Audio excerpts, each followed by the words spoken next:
Salam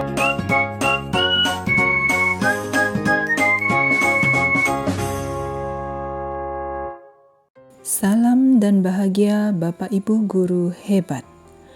Berikut ini adalah aksi nyata modul 1.4 Budaya Positif bersama saya Nimade Sutiari, calon guru penggerak Angkatan 7 dari SMP Negeri 3 Petang, Kabupaten Badung. Budaya positif adalah suatu pembiasaan yang bernilai positif. Budaya positif di sekolah mampu membentuk karakter murid, guru, dan mewujudkan visi dan misi sekolah. Latar belakang aksi nyata. Menurut Ki Hajar Dewantara, bahwa tujuan pendidikan adalah menuntun segala kekuatan kodrat yang ada pada anak-anak agar mereka dapat mencapai keselamatan dan kebahagiaan yang setinggi-tingginya sebagai manusia dan anggota masyarakat. Untuk mewujudkannya, perlu ditanamkan budaya positif yang merupakan suatu nilai, keyakinan, dan kebiasaan yang berpihak pada murid agar mereka dapat berkembang menjadi pribadi yang kritis, penuh hormat, bertanggung jawab, dan memiliki karakter yang kuat sesuai dengan nilai kebajikan dalam profil pelajar Pancasila. Dalam menciptakan budaya positif, dibutuhkan kolaborasi antara pendidik, tenaga kependidikan, orang tua, masyarakat, dan murid itu sendiri. Tujuan aksi nyata adalah menumbuh kembangkan budaya positif pada diri setiap warga sekolah. Melatih semua warga sekolah untuk selalu mengedepankan kesepakatan bersama dalam berbagai hal positif. Selain itu, tujuan aksi nyata adalah agar guru dan murid selalu membuat kesepakatan kelas sehingga dapat dilaksanakan dengan bertanggung jawab. Uraian kegiatan aksi nyata budaya positif di antaranya: 1. Implementasi konsep budaya positif di kelas dengan membuat kesepakatan kelas. 2. Berbagi pemahaman dan pengalaman tentang budaya positif pada rekan pendidik dan tenaga kependidikan di SMP Negeri 3 Petang. Tolok ukur keberhasilan aksi nyata budaya positif adalah murid dapat melaksanakan keyakinan yang telah disepakati bersama dengan bertanggung jawab. Terwujudnya pembiasaan hingga muncul suatu kebiasaan baik yang mencerminkan karakter pelajar Pancasila. Rangkaian kegiatan yang dilakukan pada aksi nyata budaya positif yaitu: 1. Berkoordinasi dengan kepala sekolah tentang pentingnya menumbuh kembangkan budaya positif di sekolah dan memohon izin untuk melakukan pengimbasan terhadap rekan pendidik dan tenaga kependidikan. 2. Membuat keyakinan kelas dengan siswa. 3. Melakukan kegiatan pengimbasan kepada pendidik dan tenaga kependidikan. 4. Memantau, merefleksi, dan mengevaluasi kesepakatan kelas yang telah dibuat. Berikut adalah bukti aksi nyata budaya positif yang dilakukan di SMP Negeri 3 Petang.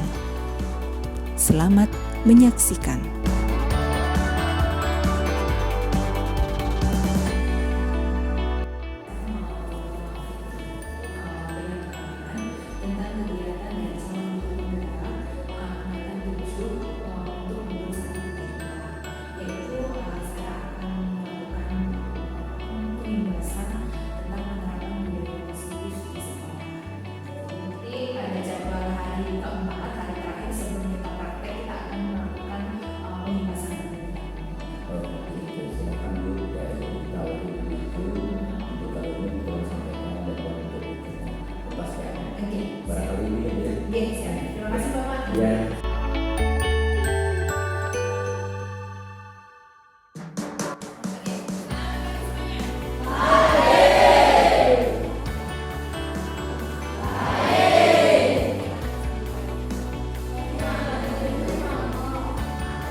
Bagaimana menurut Rizky tentang kesepakatan yang telah kita buat bersama tadi?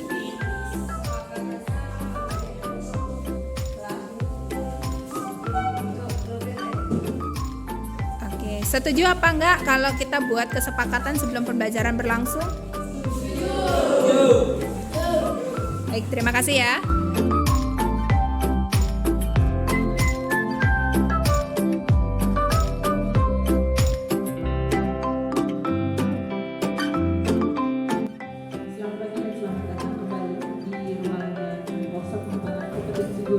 Dengan tema budaya refleksi dan kolaborasi dalam lesson study, wujudkan merdeka belajar dan profil pelajar Pancasila. Selamat pagi dan selamat datang Bapak Pengawas Komprehensif SMP Negeri KPK, yang terhormat Bapak Kepala Sekolah, yang terhormat Bapak Wakil Kepala Sekolah, rekan kawan, dan guru serta pegawai yang saya banggakan.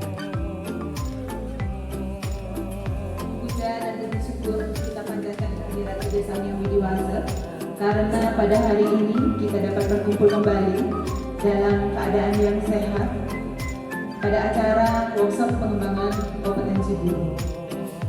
Pada hari ini, workshop pengembangan kompetensi guru akan saya rangkai dengan program aksi nyata pengimbasan budaya positif, dan itu merupakan tugas dari pendidikan guru penggerak untuk angkatan ke-7. Mohon izin Bapak Pengawas Komprehensif dan Bapak Kepala Sekolah, saya akan isi materi yang pertama ini untuk sesi yang pertama dari pukul 8.34 mungkin nanti sampai jam 10 nanti. Setelah itu kita akan istirahat untuk snack, kemudian dilanjutkan dengan materi dari Bapak Pengawas Komprehensif. Oke, mohon izin Bapak. Kita akan langsung saja. Di sini untuk mencairkan suasana, saya ingin mengucapkan selamat pagi dulu. Semangat pagi. Lupa ya Bapak Ibu ya. Kalau semangat pagi berarti jawabannya pagi. Luar biasa. Oke. Sama.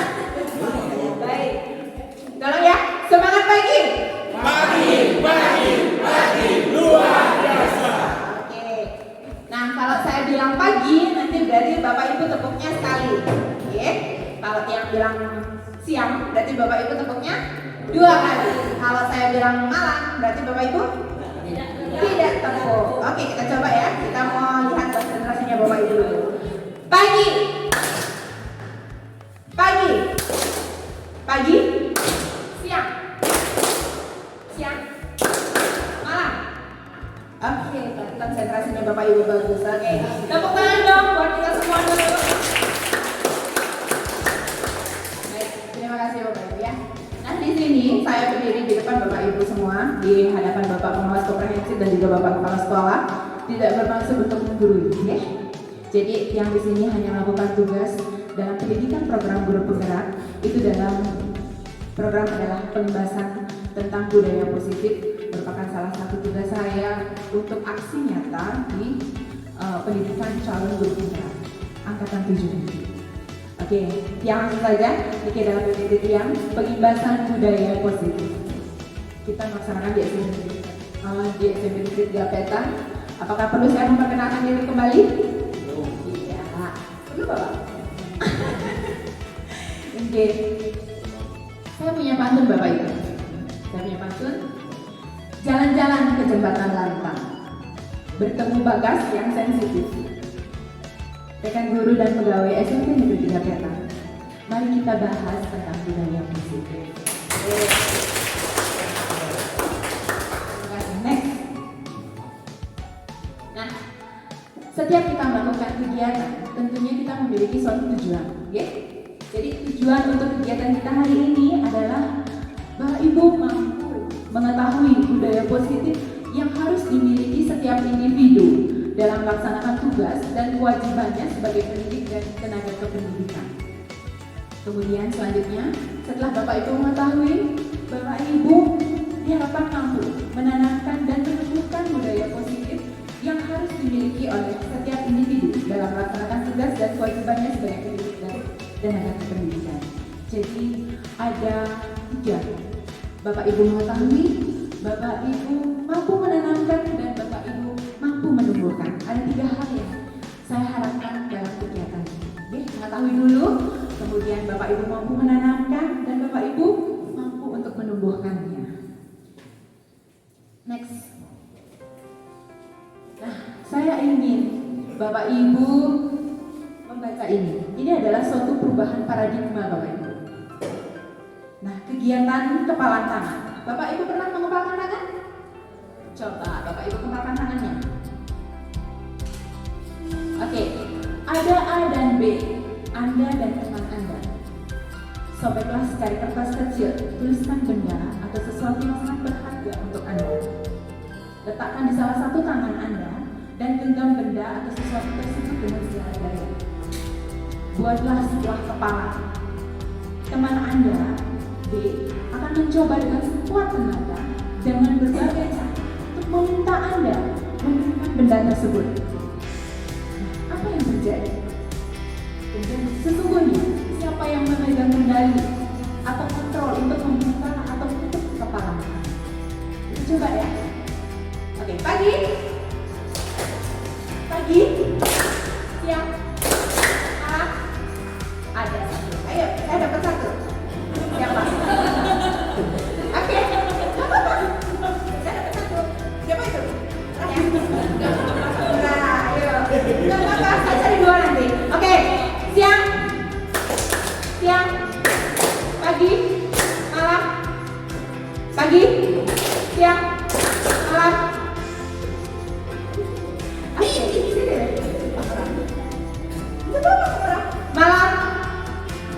Malam, siang, pagi.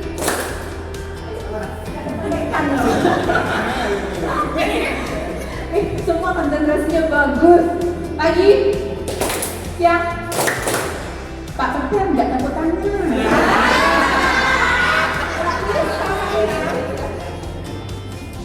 Apa sih dia pengumuman? Oke. Menolak loh. Siang. Ada yang salah nggak ini tadi ya? Siang. Udah 2 kali. Pagi, malam.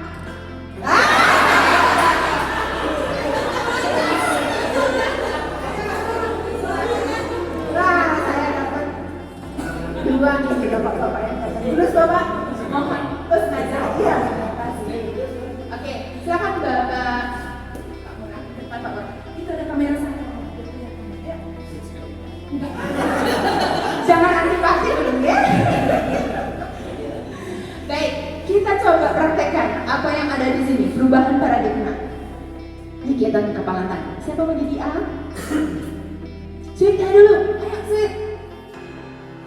Sweet. Enggak pernah sweet. Waduh. Penting. 1, 2, 3. Yang menang? Yang menang siapa? Bang Urang. Saya kasih pilihan. Bang Urang mau jadi apa? Jadi B. Jadi B. Oke, berarti Pak Wakasek harus menerima menjadi A. Oke. Pak Wakasek, saya kasihkan kertas. Ya betul. Tidak apa-apa. Iya boleh. Coba deh, Pak Wakasek menuliskan satu hal yang menurut Pak Wakasek sangat berarti. Tapi Pak Orang mau tahu itu, tapi nggak boleh ada yang tahu gitu ceritanya, ya? Pasti nulis gunung menjadi.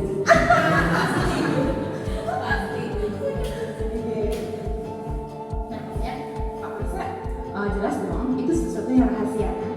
Iya, rahasia. Boleh nggak orang lain tahu? Tidak. Nah, sekarang Pak Murah pengen tahu apa sih yang ditulis sama Pak Wakasek kita ya. Jadi kepo dia. Nah, silahkan coba deh Pak Murah tunjukkan bagaimana caranya Pak Murah untuk bisa mendapatkan yang Pak Murah ini. Ayo, gimana coba?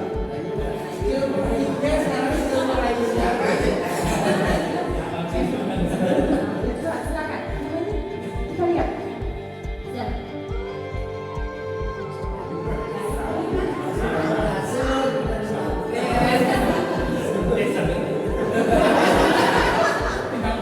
Tidak mau.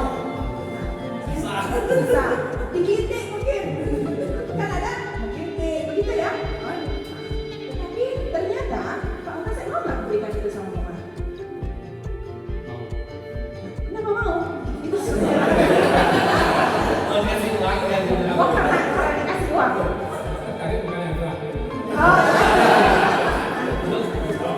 Oh karena dalam kantong. Ya. Oke. Jadi, nah itu kembali lagi keputusannya sekarang ada pada tangan siapa? Apakah di tangannya Pak Murah atau di tangannya Pak Wijaya? Di tangan siapa? Antara Pak Wijaya akan memberikan, akan menunjukkan ataupun tidak itu berada pada nah itu saya ucapkan terima kasih. Terima kasih ya Pak Murah ya. Apa yang terjadi? Ayo Bapak dulu. Kita bahas apa yang terjadi. Sesungguhnya siapa yang memegang kendali atau kontrol untuk membuka dan atau menutup palang tangan itu? Si A. Jadi si A memiliki kontrol. Si A yang memiliki kontrol. Apakah dia akan membuka atau dia akan menutup kepala tangannya? Itu namanya apa? Dalam budaya positif namanya motivasi. Motivasi dalam diri. Motivasi dalam diri. Jadi Pak Wijaya motivasinya adalah saya harus tetap mempertahankan apa yang menjadi rahasia saya, apa yang menjadi milik saya, walaupun ada motivasi dari luar. Tetapi pada tadi Pak Murah belok kantong. Akhirnya Pak Wijaya berniat untuk memberikan, iya kan? Berniat untuk memberikan karena ada suatu motivasi datang dari luar. Ya. Jadi motivasi datang dari luar itu diberikan sama Pak Murah. Jadi dia Pak Wijaya itu tertarik. Saya punya mau dapat uang nih hanya dengan ini, gitu. Jadi lebih baik saya berikan saja. Nah itu namanya motivasi luar yang dari Pak Murah. Tapi tetap penentunya atau posisi kontrolnya tetap ada di Pak Wijaya. Mau dikasih apapun, kalau sangat berharga sekali, tidak sebanding dengan uang itu, mungkin Pak Wijaya tidak akan memberikannya. Nah inilah kembali lagi ke budaya positif. Jadi budaya positif itu datangnya dari dalam diri, Bapak Ibu. Ya. Bagaimana kita dari dalam diri menanamkan dalam diri, dalam setiap individu untuk melakukan, untuk menumbuhkan selalu budaya positif itu. Nah, dari tadi saya ngomong budaya positif saja. Apa itu budaya positif? Bapak Ibu? Apa itu budaya positif? Coba satu deh, saya mau. Budaya positif adalah kita mengembangkan budaya yang hal-hal yang baik atau hal-hal yang menunjukkan kemajuan.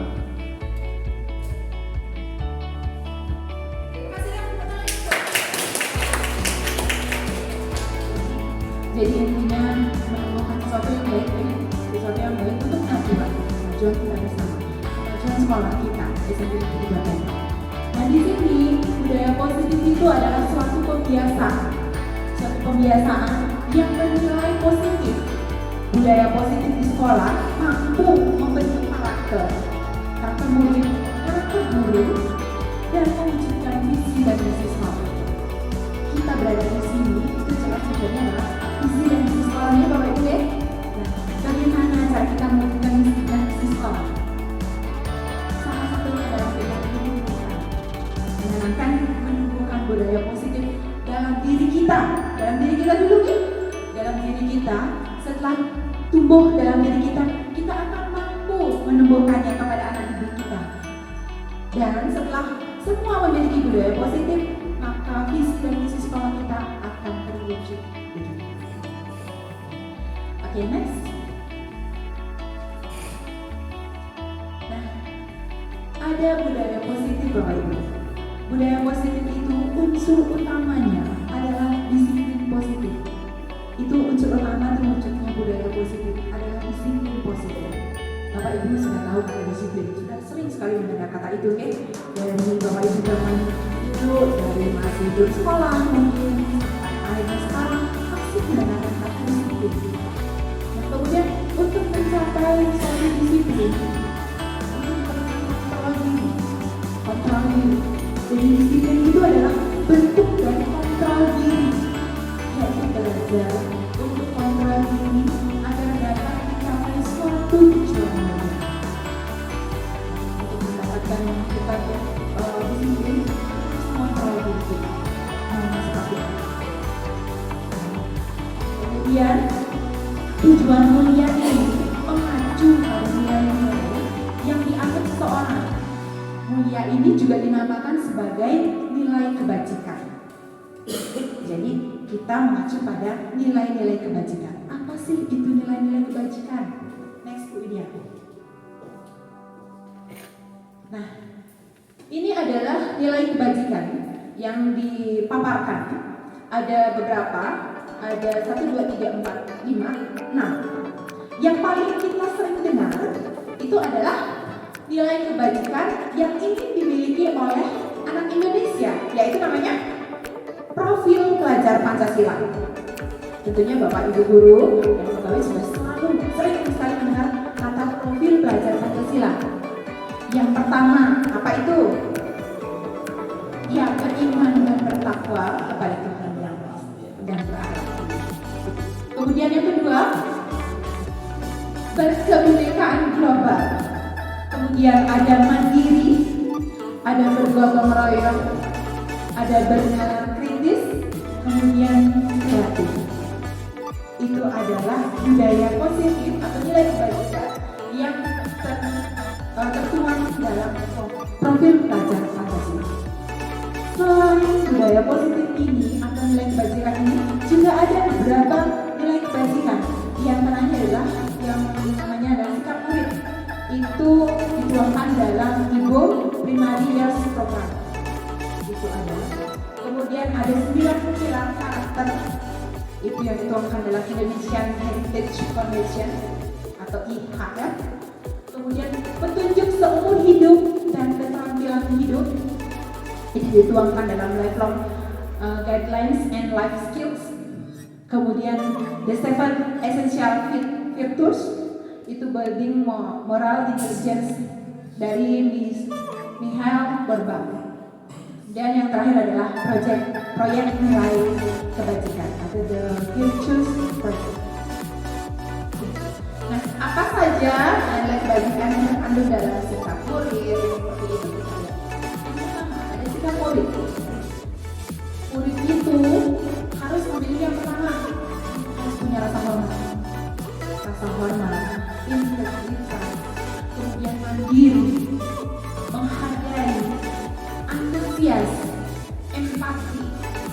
keingin-tahuan, kreativitas, kerjasama, percaya diri, dan komitmen. Ini adalah beberapa nilai kebajikan yang harus kita tanamkan kepada murid kita. Kemudian akan mereka dapat juga menumbuh. Next. Oke, 9 pilar. 9 pilar karakter. Yang pertama ada cipta Tuhan dan segenap ciptaan. Yang kedua ada kemandirian dan tanggung jawab. Kemudian ada kejujuran, amanah, diplomatis, hormat dan santun, ada hormatnya. Kemudian ada dermawan, suka menolong dan gotong royong. Ada percaya diri, kreatif dan pekerja keras.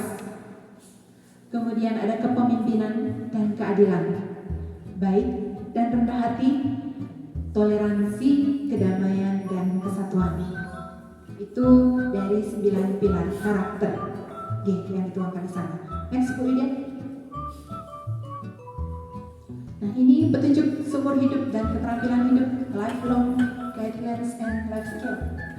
Keterampilan hidup, Bapak Ibu diharapkan dapat dipercaya.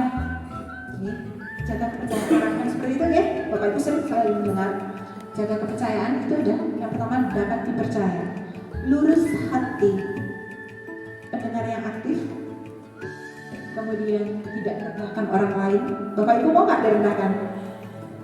Mau direndahkan? Tidak, itu pasti tidak. Jadi jangan, tidak boleh merendahkan orang lain juga, karena orang lain juga tidak suka direndahkan. Kemudian memberikan yang terbaik dari diri. Bapak Ibu tentu memiliki suatu potensi, ya, potensi dalam diri itu diberikan, tunjukkan, berikan yang terbaik dari diri Bapak Ibu untuk sekolah kita. Nah, ini petunjuk hidup, itu nyasar satu pedulinya. Peduli. Yang kedua penalaran, bekerja sama, keberanian, keingintahuan, usaha, keluasan atau fleksibilitas, kemudian berorganisasi, kesabaran, keteguhan hati, kehormatan, memiliki rasa humor. Jangan tegang-tegang ya Bapak Ibu ya. Oke, memiliki rasa humor, berinisiatif, integritas terhadap sekolah kita Bapak Ibu, pemecahan masalah, sumber pengetahuan, tanggung jawab, dan persahabatan. Kita semua di sini bersahabat ya? Ya. Terima kasih. Ya, next. Nah, ini adalah proyek nilai-nilai kebajikan. Nah, seperti Bapak Ibu lihat di situ ada peduli, keterus-terangan, kebersihan, kemudian komitmen, belas kasih, percaya diri, bertujuan, kemudian ada rajin, keberanian, kesatuan. Nah, itu semua adalah proyek dari nilai-nilai kebajikan. Oke, next please. Nah, ini adalah skema atau peta konsep dari disiplin positif. Salah satunya adalah menurut teori kontrol, itu yang punya adalah William Glasser. Nah, dari teori kontrol ini, yang pertama seperti yang kita sampaikan tadi, Anda tidak bisa kontrol orang lain. Ya, hanya Anda yang bisa mengontrol diri Anda sendiri. Itu yang pertama konsepnya. Kemudian itu kalau turun dari makna disiplin, belajar kontrol diri dengan menggali potensi kita agar tercapai tujuan mulia, yaitu sesuatu menjadi seseorang yang kita inginkan berdasarkan nilai-nilai yang kita hargai. Jadi kalau Bapak Ibu mempercayai suatu nilai, yakin terhadap nilai itu, tentunya Bapak Ibu akan berusaha menanamkannya, memegang teguh nilai itu. Jadi tujuannya adalah kita yakin dulu, kita hargai nilai yang kita punya. Nilai apa yang kita punya dalam diri Bapak Ibu untuk sekolah kita. Kita nanamkan, kemudian ditumbuhkan. Oke. Dan semua perilaku itu memiliki tujuan. Kita ada di sini, berada di sekolah ini, tentunya memiliki tujuan. Kalau tujuan saya ada 3 lagi. saya ingin Bapak Ibu mengetahui, saya ingin Bapak Ibu menanamkan, dan saya ingin Bapak Ibu untuk menumbuhkan. Itu tujuan saya. Tujuan nanti Bapak pengawas kita menjadi gitu ya. Bapak Ibu semua memiliki tujuan. Tujuan kita itu tentunya berbeda-beda. Tujuan hidup itu berbeda ya. Itu semua perilaku itu memiliki tujuan. Untuk mencapai tujuan itu Bapak Ibu jelas harus melakukan sesuatu. Ya. Ada teori motivasi di situ. Yang pertama itu jelas apa yang kita lakukan itu adalah bisa saja yang pertama untuk menghindari hukuman. Ya. Sama seperti anak-anak, kita ambil contoh mana? Kita kasih tugas nanti. Dia melakukan sesuatu, dia melakukan tugas itu. Mungkin karena dia takut dihukum. Terus, atau yang kedua, ini mendapatkan imbalan. Seperti tadi, Pak Wijaya, ingin membuka, ingin memberikan sesuatu yang menurut dia berharga, karena dia ingin mendapatkan satu imbalan. Mau dikasih uang, ayo berikan. Itu perilakunya, perilaku. Kemudian yang ketiga itu adalah untuk menghargai diri sendiri. Itu menghargai diri sendiri. Jadi Bapak Ibu misalnya datang pagi tepat waktu, kemudian mengikuti atau melaksanakan kewajiban Bapak Ibu sesuai dengan tugas pokoknya Bapak Ibu, itu untuk menghargai diri sendiri. Saya berada di sini, tujuannya seperti apa? Saya ingin menghargai diri saya sendiri. Dengan Bapak Ibu sudah menghargai diri Bapak Ibu sendiri, maka orang lain akan menghargai Bapak Ibu. Begitu. Nah, kemudian untuk di kelas ini untuk menghargai diri sendiri ini bisa diturunkan dalam nilai-nilai kebajikan universal yang akan diturunkan kembali. Kalau di kelas nih sama anak kita itu akan diturunkan dalam relasinya kelas. Nah, Bapak Ibu guru yang masuk ke kelas mungkin nanti pada saat mulai memasuki kelas itu di pertemuan pertama yang Bapak Ibu lakukan pertama kali. Nah, coba, ayo, saya mau tahu dari Bapak gurunya, Bapak pertama kali Bapak masuk kelas, Bapak melakukan apa?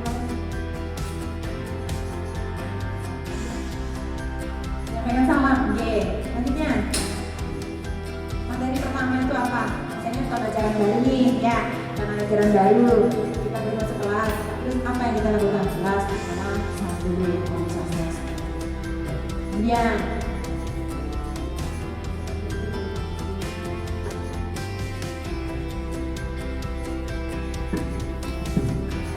kalau benar-benar misalnya kelas baru sudah kemudian mengenal anak-anak kemudian berikutnya menyampaikan apa yang akan kita laksanakan selama 1 tahun ke depan. Nah, itu kita kalau kita mengawali masuk kelas itu. terima kasih Bapak. Ayo yang lain dari Ayah, Bapak. Saya. Terus. Terima kasih waktunya Ibu. Mungkin yang saya lakukan sama seperti Bapak Kasek, tapi saya tambahkan lagi sedikit. Biasanya itu saya membuat kesepakatan kelas. Terima kasih Bapak. Ada lagi yang mau menyampaikan? Kalau di lapangan, kita di lapangan, nggak kelas toh? Sama sih. Terima kasih Bu. Sama sih halnya dengan yang dilakukan di kelas. Apa saya tambahan lagi dikit ya? Hampir sama sih dengan yang di kelas. Ya, terima kasih Bu. Iya, terima kasih sama nih. Jadi tentunya Bapak Ibu kan baru kelas baru ya, kelas baru, orang-orangnya baru. Bapak Ibu juga dilihat baru sama anak. Tentu kita harus perkenalkan diri kan gitu ya. Tak kenal maka tak sayang, lanjut gitu ya. Nah kemudian selanjutnya setelah Bapak Ibu memperkenalkan diri, otomatis Bapak Ibu harus mengenal anak-anak kita semua. Oke, nah setelah itu sebelum kita mulai belajar masa baru perkenalkan ini, kita akan belajar tentang kita akan belajar tentang persamaan kuadrat. Bisa shock gitu. Persamaan kuadrat. Jadi selanjutnya kita bisa bikin kesepakatan kelas dulu. Kita berada di kelas ini mau ngapain? Kalau jelas gurunya datang, harus mau ngajar gitu, mau mendidik. Kalau anak-anak, biar dia disiplin, begitu sesuai dengan yang kita harapkan, apa yang kita lakukan? Apakah kita harus memberikan mereka peraturan? Anak-anak nggak boleh begini. Anak-anak harus begini. Gimana? Apakah harus begitu? Apakah semua harus datang dari kita? Tidak ya. Jadi itu kan semuanya berpusat pada murid ya. Berpusat pada murid. Kemudian peraturan yang akan kita buat itu adalah semuanya akan diperuntukkan untuk siswa. Seperti kemarin pernyataannya 3 kata, siswa. Apapun yang kita lakukan di dalam kelas itu semuanya untuk siswa. Apa yang harus kita lakukan? Kita membuat peraturan ya, terus memang dalam kelas itu harus ada peraturan ya, biar bisa berjalan dengan kondusif kan gitu, biar sesuai proses pembelajarannya juga bagus. Harus ada kesepakatan atau keyakinan kelas. Namanya sepakat berarti harus ada persetujuan dari kedua belah pihak, baru namanya sepakat. Kalau dari kita aja, apakah namanya kesepakatan? Tidak.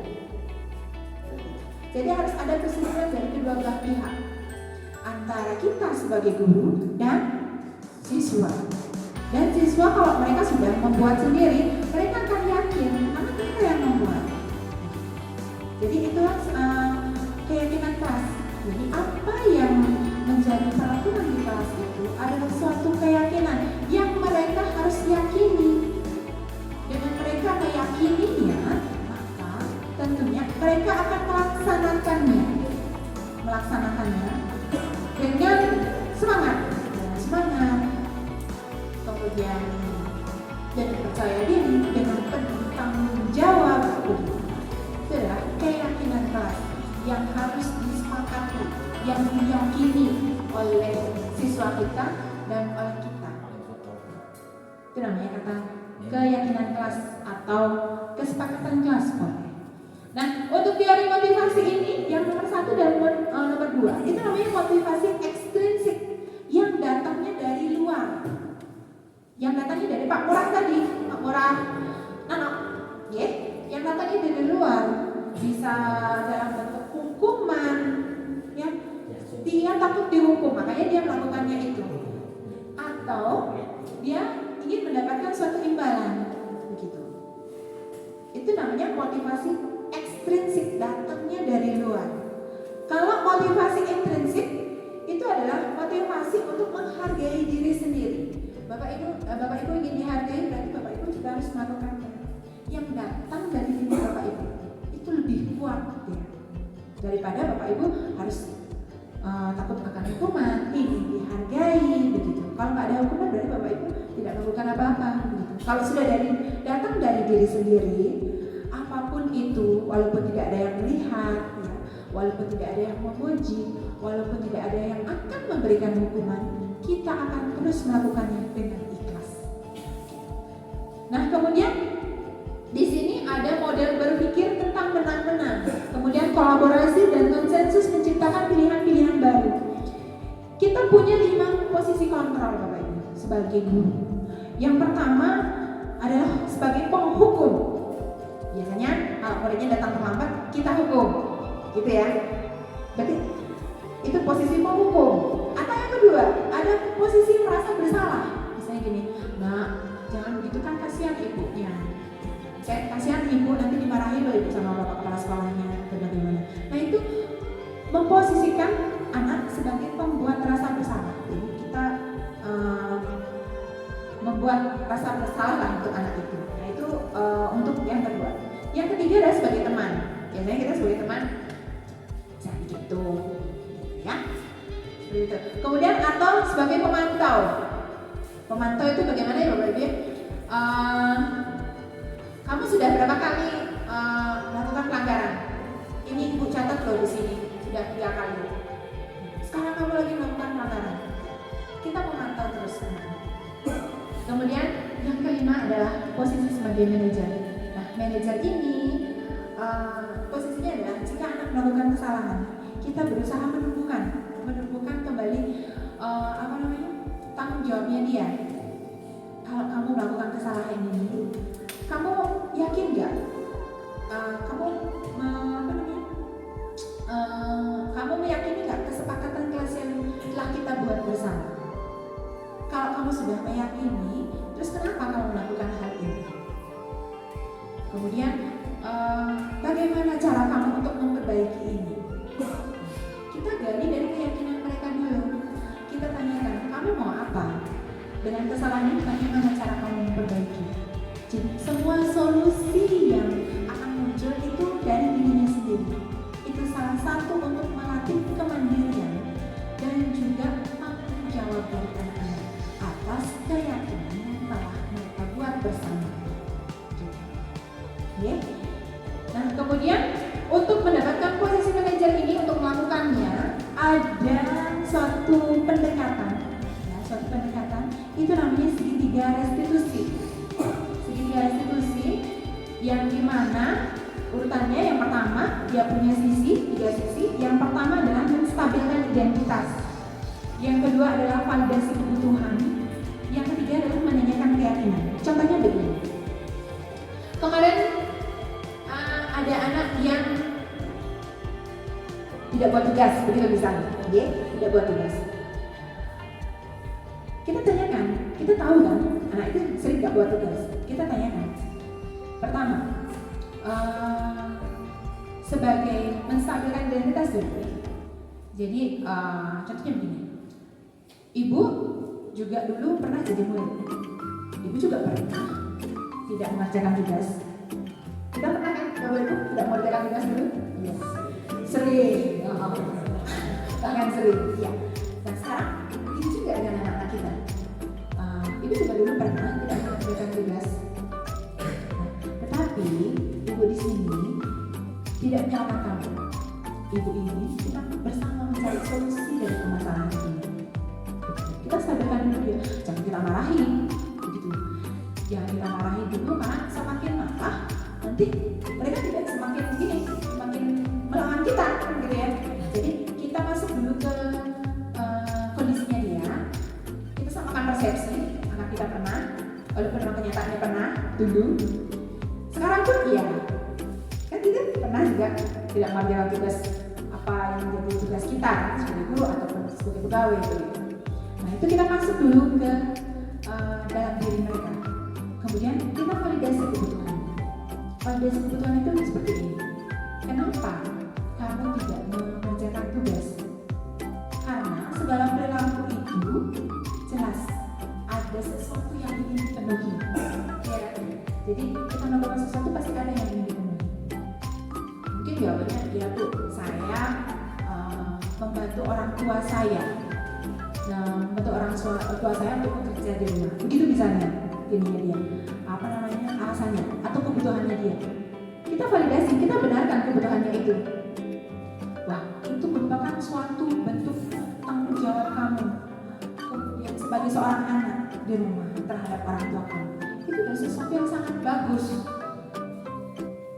Itu harus kamu pertahankan. Tetapi alangkah lebih bagusnya lagi, kamu menambahkan suatu sikap yang baru. Satu sikap yang baru. Ya, kita kembalikan ke keyakinan. Nah, masuk ke yang ketiga.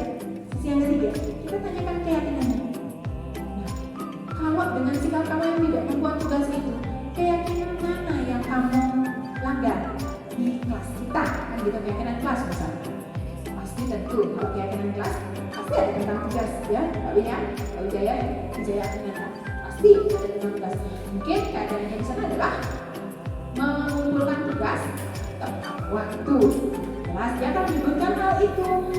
Bu, saya melanggar keyakinan saya mengumpulkan tugas dengan tepat waktu. Saya tanyakan, kamu yakin tidak dengan keyakinan itu? Kan kamu yang buat. Jadi pasti dia mengatakan saya yakin. Bagaimana solusinya untuk mengatasi permasalahan itu? Si anak akan memberikan dia apa yang bisa dia lakukan.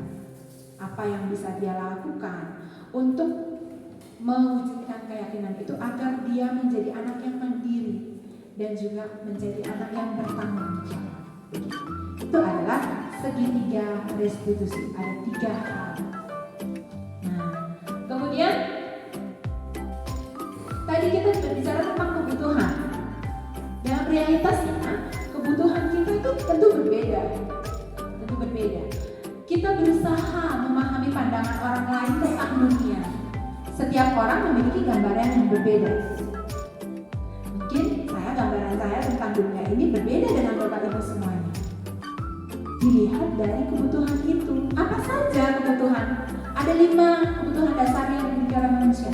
Yang pertama, bertahan hidup. Itu sesuatu yang alami ya. Kita ada bekerja dan lain sebagainya jelas untuk bertahan hidup. Mendapatkan uang ya, bertahan hidup. Itu yang pertama, kebutuhan. Kemudian yang kedua adalah penguasaan.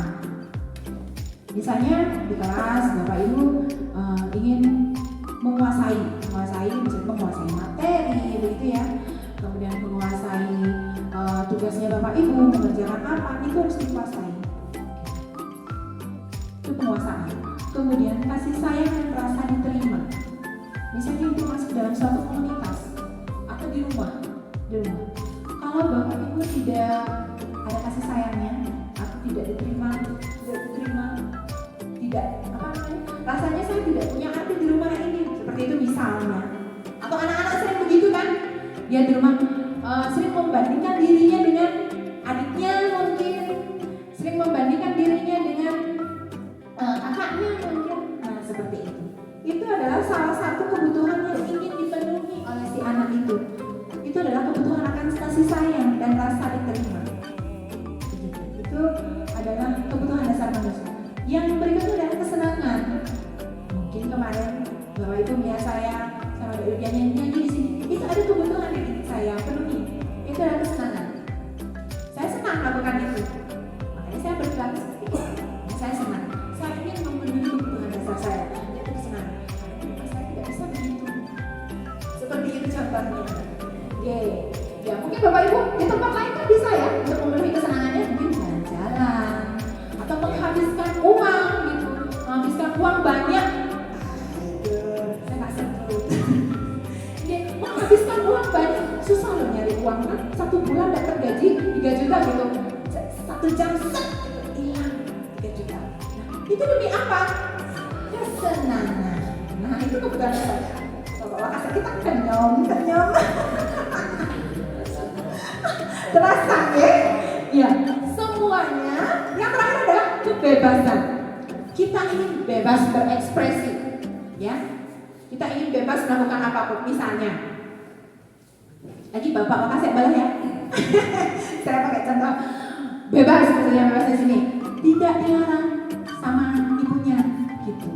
Udah berpakaian sudah komplit ini buat kopenya yang tebal begitu.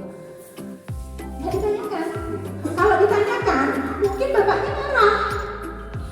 Karena apa? Bapaknya ingin kebebasan. Dia ingin bebas berekspresi begitu, bebas untuk mendapatkan hiburan begitu misalnya, dan sebagainya. Itu adalah kebutuhan. Kalau Bapak Ibu marah ditanyakan, misalnya atau yang istrinya mau kemana gitu, misalnya ditanyakan sama suaminya, marah, berarti Bapak Ibu kenapa marah? Karena Bapak Ibu ingin bebas, ya, bebas berekspresi entah apa itu, begitu. Jadi ada 5 kebutuhan dasar yang kita ingin penuhi dengan perilaku kita.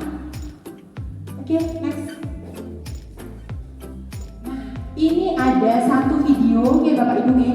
Ini ada satu video, kita tonton sama-sama seperti apa sih videonya. Yuk, diputar dulu.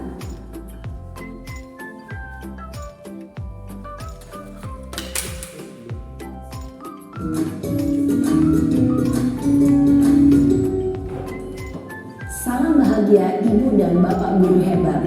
Dalam penerapan disiplin positif restitusi, salah satu program yang dikembangkan adalah 5 posisi kontrol. 5 posisi kontrol dalam restitusi adalah proses perjalanan seorang pendidik agar dapat mengenali dirinya. Pada video kali ini, kita akan membahas tentang 5 posisi kontrol yang dikembangkan oleh Diane Goshen dan contoh penerapannya.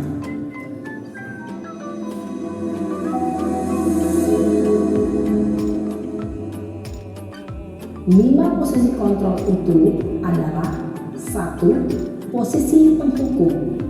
2. Posisi pembuat merasa bersalah. 3. Posisi teman. 4. Posisi pemantau atau monitor. Dan 5. Posisi manajer. Untuk lebih memahami kelima posisi tersebut, mari kita saksikan kasus Naren yang terlambat hadir 20 menit di sekolah dan melihat bagaimana kelima posisi kontrol dalam menghadapi masalah tersebut.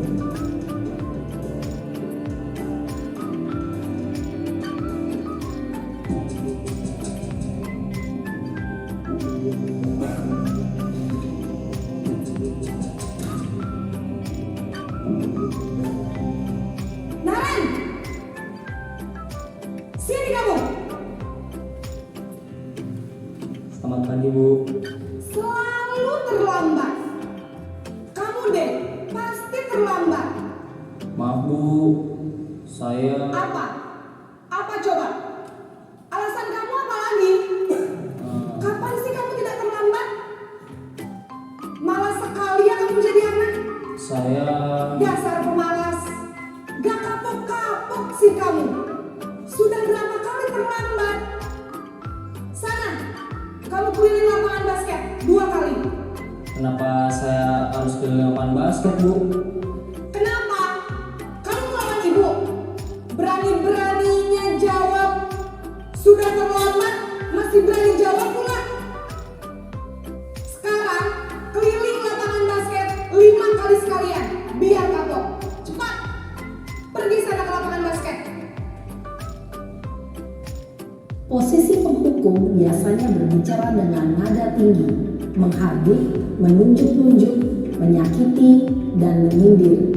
Hukuman bisa berupa fisik maupun psikis. Ibu dan bapak guru hebat.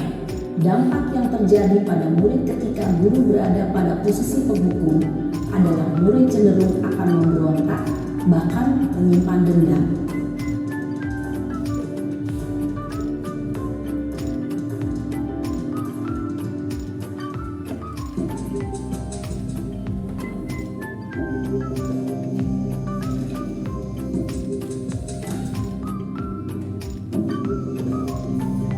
Naren!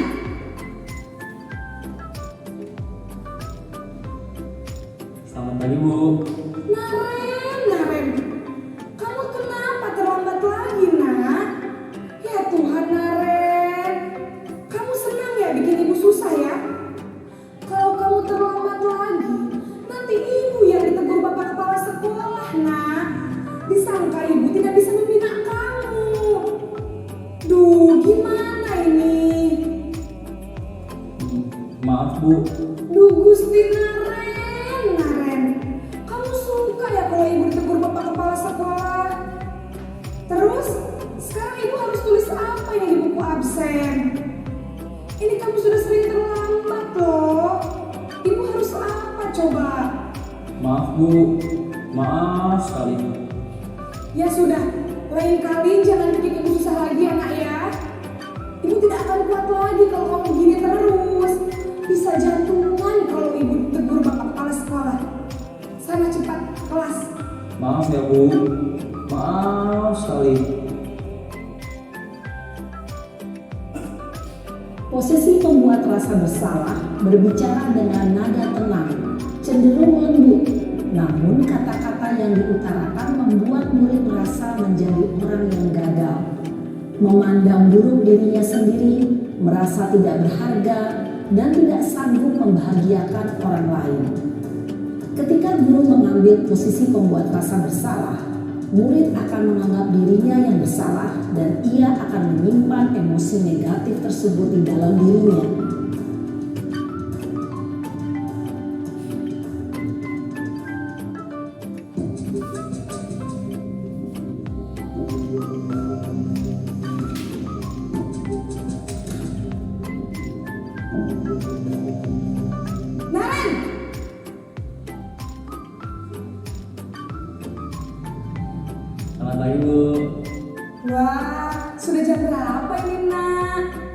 terlambat lagi ya sayang. Iya Bu, habis ibu saya lupa bangunkan saya Bu. Kamu malah menyalahkan ibu kamu. Kamu bukannya anak yang larinya paling kencang. Kok terlambat sih? Iya Bu, saya memang terlambat bangun tadi. Jadi biarpun saya lari kencang, tetap gak kekejar Bu. Ya sudah sana, nanti lain kali larinya lebih kencang lagi ya. Biar gak terlambat lagi. Bikin seneng ibu, demi ibu. Bisa kan? Bisa lah Bu. Ya sudah sana masuk kelas. Ibu beresin urusan absen kamu. Kamu ini ada-ada saja. Dalam posisi teman, guru berbicara dengan nada suara ramah, akrab, cenderung bersenda gurau untuk menjaga suasana tetap santai. Murid akan merasa senang, aman, dan akrab dengan guru. Identitas yang tercipta adalah identitas sukses atau berhasil. Namun, perlu diingat, karena ini masih dorongan eksternal, maka ada faktor ketergantungan dari murid kepada orang tertentu. Di sini guru aksennya, sehingga di lain waktu murid bisa berperilaku baik, namun hanya kepada orang-orang tertentu saja.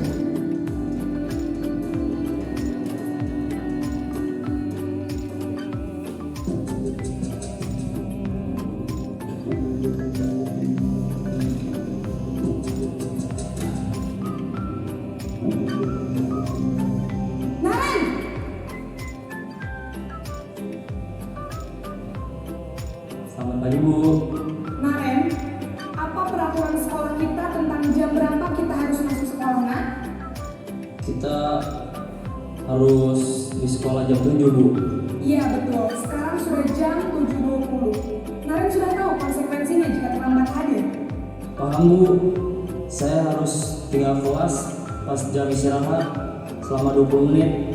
Iya benar, konsekuensinya demikian.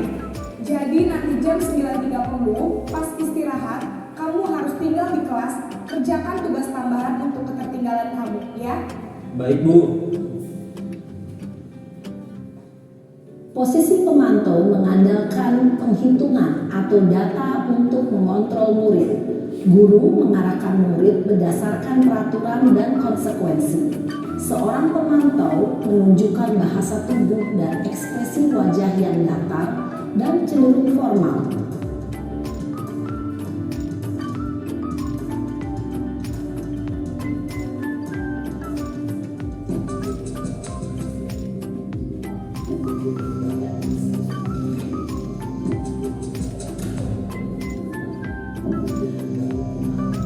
Naren!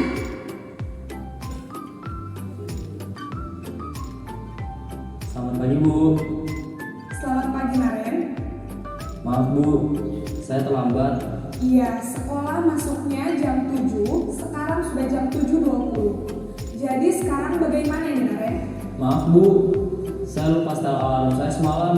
Baiklah, menurut kamu, keyakinan sekolah yang mana yang perlu kamu tingkatkan?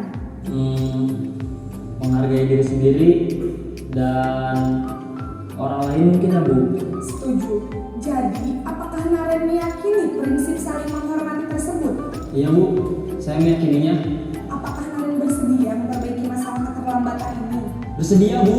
Bagaimana kamu akan memperbaiki masalah keterlambatan ini?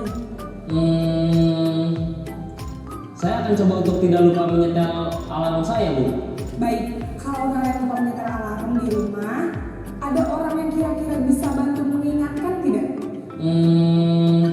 Ada Bu, kakak saya, Kak Emma. Ada lagi selain Kak Emma? Selain Kak Emma, ada ibu saya.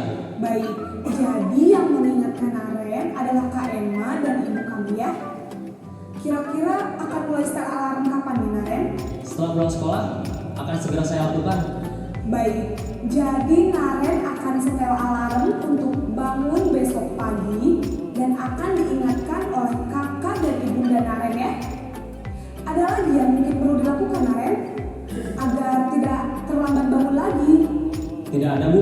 Baik Naren, terima kasih untuk kerjasama kamu. Sekarang kamu perlu kembali ke kelas untuk belajar. Baik Bu, terima kasih. Posisi manajer adalah posisi kontrol yang disarankan untuk membimbing murid memiliki sikap disiplin yang positif, yaitu murid yang mandiri, bertanggung jawab, dan dapat memecahkan masalah. Tujuan dari posisi ini adalah agar murid dapat berefleksi atas tindakannya. Guru akan dengan tulus memberikan pertanyaan-pertanyaan bermakna, sehingga membuat murid dapat belajar dari kesalahannya dan mencari sebuah solusi untuk menyelesaikannya. Ibu dan Bapak guru hebat, setelah mengamati adegan kelima posisi kontrol tadi, kira-kira posisi mana yang paling ideal? Posisi mana yang dapat menunjang motivasi intrinsik murid? Ya, tentu posisi manajer. Posisi ini memang posisi ideal yang ingin dituju setiap pendidik. Pada posisi inilah, guru dapat menerapkan disiplin positif yang berpihak pada murid, yang memerdekakan murid. Perjalanan seorang pendidik tentunya tidak mudah untuk sampai pada posisi seorang manajer. Namun, tujuan kita pasti, yaitu menciptakan murid-murid yang mandiri, merdeka, dan bertanggung jawab. Semoga penggambaran 5 posisi kontrol yang telah diperlihatkan ini dapat menjadi ajang refleksi bagi kita semua, agar dapat terus mengasah dan menerapkan disiplin positif yang memerdekakan murid. Mari terus berlatih dan bersemangat. Selamat menerapkan. Salam dan bahagia Ibu dan Bapak guru hebat. Oke, terima kasih. Nah, bagaimana Bapak Ibu tanggapannya terhadap video yang sudah diputarkan tadi? Saya minta Ratu deh. Ayo. Pak Yan, bisa menanggapi?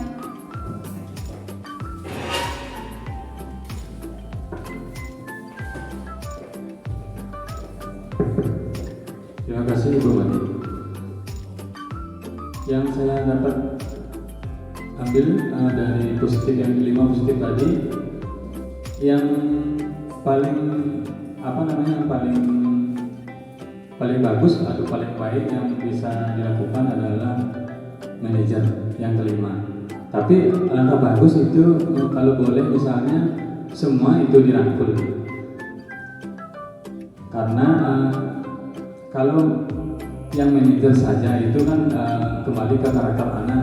Kalau karakter anaknya kan berbeda-beda, Bu. Jadi kita pakai kelimanya saja biar ada kolaborasi. Ya, terima kasih. Baik, kelimanya saja. Jadi yang paling bagus menurut Pak Wayan semuanya tetap manajer, tapi tidak semua siswa bisa diterapkan seperti manajer. Nanti begini, jadi kita kolaborasi. Oke, ada lagi? Saya minta lagi satu aja. Mungkin dari Bapak Guru BK, yang menangani permasalahan tentang perilaku anak ya. Oke, terima kasih atas kesempatannya. Terhormat Bapak Pengawas beserta rekan-rekan. Dari video tadi yang dapat saya ambil adalah seperti yang disampaikan oleh semua Yasa, dari kelima aspek video tadi yang bagus diterapkan untuk siswa adalah mencakup semua dari kelima itu. Terlepas dari bagaimana kita mengetahui latar belakang siswa yang kita terapkan di sekolah yang mana, kita juga tidak boleh terlalu menekan siswa. Kita hanya harus memberikan juga contoh di sini sudah ada siswa dari Dusel yang sering tangan juga sering terlambat. Karena apa? Latar belakang dia jarak ke sekolah juga, masalah transportasi, dan banyak problem yang dialami siswa tersebut. Jadi kita tidak boleh melihat siswa apakah dia terlambat kenapa. Kita harus gali lagi bagaimana latar belakang dia di rumah. Begitu. Kalau kita terlalu melonggarkan juga tidak bagus. Kita memberikan seolah-olah kita hanya memberikan dia terus terlambat. Kita juga harus menekankan untuk kehadiran lebih awal dengan cara apa? Jika dia terlambat lagi datang ke sekolah, kita harus siap memberikan sanksi. Kita harus siap memberikan sanksi terhadap siswa tersebut. Terima kasih Pak Dewo. Salah satu waktu dari BK. Ya kebetulan kita punya siswa yang bermasalah nih Bapak Ibu. Dari desa itu jaraknya memang jauh. Kemudian mungkin Bapak Ibu Guru atau Pak Dewa bisa mengatakan kita coba segitiga restitusi deh. Kita coba segitiga restitusi gimana biar dia mencarikan solusi setidaknya tidak terlambat. Jadi kita tidak menghukum dulu anak. Kita juga tidak mungkin kita menyarankan kamu bangunnya lebih pagi, tapi dia nggak bisa. Mungkin kita akan bisa balik dengan menerapkan segitiga restitusi. Posisi kita sebagai manajer dulu. Dia maunya bagaimana agar dia bisa lebih bertanggung jawab, bisa lebih mandiri seperti itu, ya. Oke, nah sekarang kita lanjut ke refleksi dan pengembangan Bapak Ibu. Materi saya sebenarnya budaya positif sampai segitiga restitusi. Kita di sini. Tadi ada yang nanya, Bu, ngapain saya suruh bawa spidol? Kita mau kerja kelompok Bapak Ibu. Kita mau kerja kelompok. Saya ingin tahu dalam pikiran Bapak Ibu, dalam bayangan Bapak Ibu, bagaimana sekolah yang Bapak Ibu harapkan? Bapak Ibu ada di sini dari pagi, dari jam 7:30 sampai nanti jam 3 atau sampai jam 4 gitu ya, ada di sini. Lebih banyak waktu Bapak Ibu ketemu sama saya, ketemu sama Pak Wijaya, ketemu sama Bu Widya, ketemu sama Pak Enak ya, ketimbang ketemu sama suami, istri dan anak Bapak Ibu di rumah. Ya, kita di sini boleh kan itu kan sering ketemu. Kalau sama suaminya di rumah sampai jam 4 mungkin suaminya masih kerja, pulangnya baru jam 5 atau jam 6, habis itu ngobrol sebentar, ya 3 jam lah, tarnya udah malam tidur.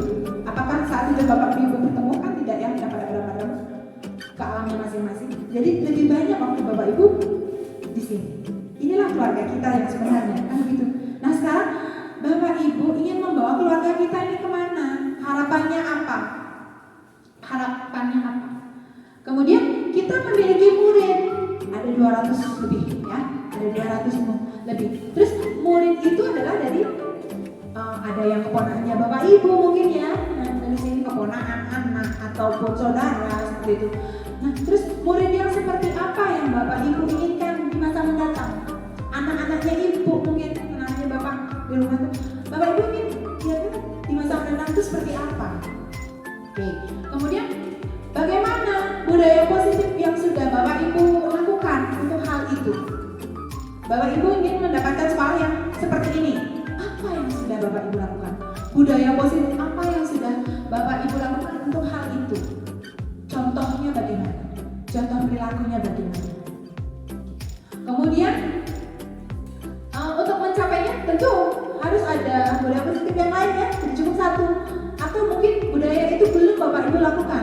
Nah di sini budaya positif apa yang perlu Bapak Ibu tanamkan pada diri sendiri dan pada siswa untuk mewujudkannya. Bagaimana contoh perilakunya? Oke, kita punya berapa orang di sini ya? 1, 2, 3, 4, 5, 6, 7, 8, 9, 10, 11, 12. Saya nggak bisa hitung ya. Bapak, berhitung kan? 1,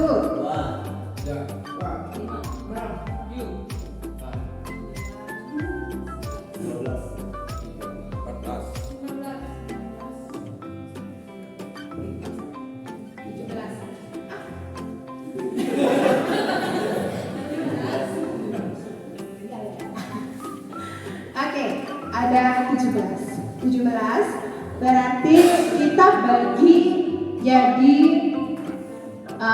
berapa ya? 17 jadi dibagi 3 ya, bagi 3 berarti ada 6 sama 5. Oke, 6 sama 5 Bapak kalau dari kepegawaian mungkin lain ya bayarnya ya. Oke, kita pisahin 1, 2, 3. Bapak punya personil lagi nggak? Boleh dipanggil Bapak biar banyak. Gak apa-apa. Yang guru, saya bisa jadi 2 ya. Saya jadi 2. Mungkin satu, sini 1. Oke. Bu, ini sini, Pak Dewa sini. Oke? Siap? Oke. Silakan. Boleh. Saya punya kertas di sini Bapak Ibu. Saya punya kertas. Nanti Bapak Ibu silakan tulis bayangannya Bapak Ibu seperti apa, harapan Bapak Ibu seperti apa. Boleh dalam bentuk gambar, boleh dalam bentuk narasi singkat, silakan. Nanti waktu 15 menit mau digambar. Tunjukkan kreativitasnya Bapak Ibu, karena salah satu budaya positif itu adalah kreativitas. Entah mau Bapak Ibu berpantun, berpuisi, silakan sebebas-bebasnya. Ini saya kasih waktu 15 menit. Nanti setelah selesai saya ingin Bapak Ibu memaparkan presentasi kita. Oke, siap ya? Sekarang jam berapa waktunya? 9.38. Mohon izin Bapak Panwas, boleh saya minta di 30 menit? Silakan. Terima kasih. Saya sudah dikasih tadi 30 menit. Boleh ya. Silakan 15 menit kita untuk buat ini, kemudian 15 menitnya lagi kita presentasi. Oke, silakan untuk mempercepat waktu.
Dari sekolah itu adalah satu, lingkungan bersih. Yang kedua itu rasa kekeluargaan sama yang di sekolah. Terus yang ketiga, disiplin dan tanggung jawab terhadap siswa dan tugas. Terus yang terakhir adalah aktif mengikuti program di dalam dan di luar sekolah yang kita harapkan dari sekolah. Terus yang dari siswa, kita mengharapkan siswa itu mempunyai rasa disiplin, rasa hormat, menunjukkan sikap profil pelajar Pancasila. Siswa nantinya bisa meraih cita-cita yang sesuai harapan mereka. Dan yang terakhir, siswa itu kreatif dan inovatif. Terus yang budaya positif yang sudah kita terapkan. Yang pertama itu adalah melaksanakan jadwal piket guru dan pegawai. Yang kedua itu sudah berjalan di sekolah. Ya. Yang ketiga, sudah melaksanakan tugas sebagai guru sesuai dengan tupoksinya. Terus yang terakhir itu budaya apa yang kita anak-anak kita untuk kedepannya nanti. Anak-anak kita untuk kedepannya nanti apa yang akan kita lakukan itu yang pertama meningkatkan disiplin diri. Ya, mulai dari diri dulu ya, meningkatkan disiplin diri. Yang kedua, menjalin rasa saling menghargai antara guru dan siswa. Artinya guru sama siswa bisa sebagai teman, curhat mungkin nantinya ya. Yang ketiga, siswa dapat membawa nilai positif yang didapat di sekolah. Ya, dibawa di sekolah, dibawa ke sekolah. Ya, yang terakhir berani berkreasi dalam hal positif. Siswa nantinya bisa berani berkreasi dalam hal yang positif. Oke, terima kasih. Kan dari 2 Mei hari pendidikan. Catat. kami dihajar dewasa. Cakap. Jika orang muda berpendidikan, cakap. Seumur hidup bangga bangsa. Asik. Oke, dan Bapak Ibu dari kelompok yang lain, dari kelompok 2 dan 3, apakah mempunyai satu tanggapan atau pertanyaan kecil? Saya persilakan. Oke, Bapak Bidaya kayaknya punya sesuatu gitu yang mau ditanyakan. Terus Pak. Dari apa yang disampaikan tadi, mudah-mudahan tidak hanya teori, sebagai pengambil kebijakan yang bisa saya sampaikan adalah terima kasih kalau bisa seperti itu. Ini seakan Pak ya.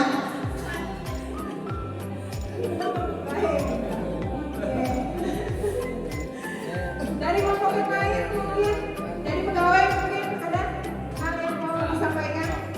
Oke, dan tepuk tangan dong buat kelompok 1 ya. Terima kasih Bu. Ibu Pur.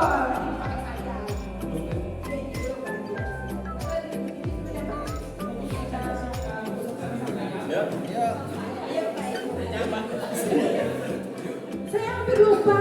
Aduh, Bapak Pengawas Kooperatif, tolong berkomentar sedikit tentang pertanyaan kalian. Nanti, oh ya, nanti sekalian katanya. Baik, terima kasih. Kelompok berikutnya, yang siap. Oke, kelompok 2 ya. Terus, waktu saya persilahkan. Silakan. Bapak Kasih juga dari kelompok 2 loh. Bapak jangan duduk. Bapak harus mengambil peran. Oke, mic-nya terus. Bapak Edi, ya, silakan. Terima kasih Ibu Supiari sudah memfasilitasi kami untuk berefleksi. Selamat pagi teman-teman semuanya. Selamat pagi Bapak Pengawas. Jadi di sini dengan waktu yang terbatas kami sudah bisa menghasilkan karya yang lumayan baik bagi kami. Jadi di sini kami membuat sebuah mind map atau peta berpikir terkait dengan apa yang ingin kita capai di masa depan. Jadi di sini yang pertama adalah sekolah masa depan. Sekolah masa depan yang kami harapkan di sini adalah merupakan tempat belajar yang menyenangkan. Tempat belajar yang menyenangkan karena dengan tempat yang menyenangkan, maka budaya-budaya positif itu juga bisa kita tularkan dengan budaya. Kemudian lingkungan sekolah yang bersih.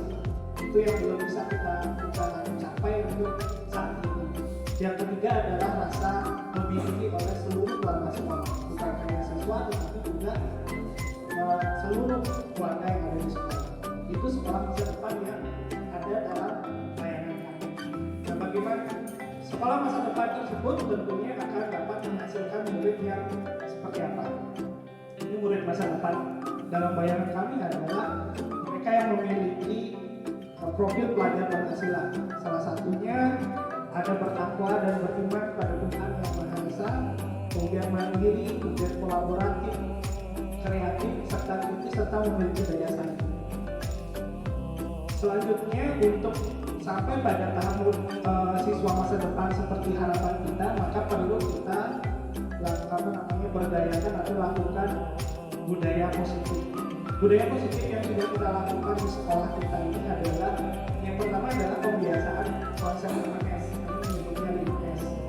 S yang pertama itu adalah senyum, kemudian sapa, selamat pagi, setelah sapa, salam, kemudian sopan santun dan terakhir saling. Nah itu sudah kita lakukan di sekolah. Kemudian yang kedua adalah disiplin dan tanggung jawab. Disiplin dari siswa, juga guru dan pegawai. Kemudian bersyukur dan berdoa. Dalam setiap kesempatan kita selalu melakukan ini. Karena ciri khas orang Bali itu adalah bersyukur, agar gitu. Dan berdoa. Kemudian yang keempat adalah gotong royong dan toleransi. Kelima, memiliki rasa empati. Ini sudah kita jalankan contoh-contoh budaya positifnya. Namun ada juga budaya positif yang masih perlu peningkatan. Misalnya adalah disiplin. disiplin siswa, disiplin kita sebagai guru. Seperti tadi saya datang terlambat itu bukan contoh yang perlu ditiru. Kemudian untuk siswa juga, yang kedua adalah meningkatkan motivasi dan kompetensi diri. Motivasi dipengaruhi oleh dua faktor tadi, ada faktor ekstrinsik, eksternal, dan juga intrinsik. Nah, yang kami tekankan di sini adalah motivasi dalam diri. Jadi tujuan kita ke sini apa? Itu yang terpenting. Karena self control atau kontrol diri itu ada di diri kita sendiri. Kemudian setelah memiliki motivasi, kita harapkan seluruh warga sekolah bisa meningkatkan kompetensi dirinya. Nah, ini akan menjadi sebuah siklus tentunya. Jadi ketika sekolah masa depan itu tentunya memiliki murid masa depan seperti karakter itu. Kemudian untuk mencapainya kita memerlukan budaya positif yang ini. Jika ada yang perlu diperbaiki, kita perbaiki sehingga sekolah masa depan dapat kita capai. Nah, mohon maaf di sini karena pakainya salah misi tadi. Karena adanya perbedaan generasi muda sama generasi tua, cara berpikirnya agak berbeda gitu, sehingga terjadi kekacauan tanda panah. Harusnya siklusnya dari sini, sekolah masa depan, kemudian menampilkan murid masa depan. Cara mencapainya adalah untuk budaya positif ini, kemudian kita refleksikan apa yang belum, kemudian kembali lagi ke sekolah masa depan. Seperti itu. Terima kasih. Mungkin ada tambahan dari Pak Kapolsek. Itu dari kelompok kami. Terima kasih, mohon masukan. Oke, terima kasih. Tepuk tangan buat kelompok 2. Nah, sekarang apa tanggapan dari rekan-rekan dari kelompok 1 atau kelompok 3? Ya. Nah, ada satu orang itu tanggapi. Ayo, oke. Bapak dari kelompok 3. Siap?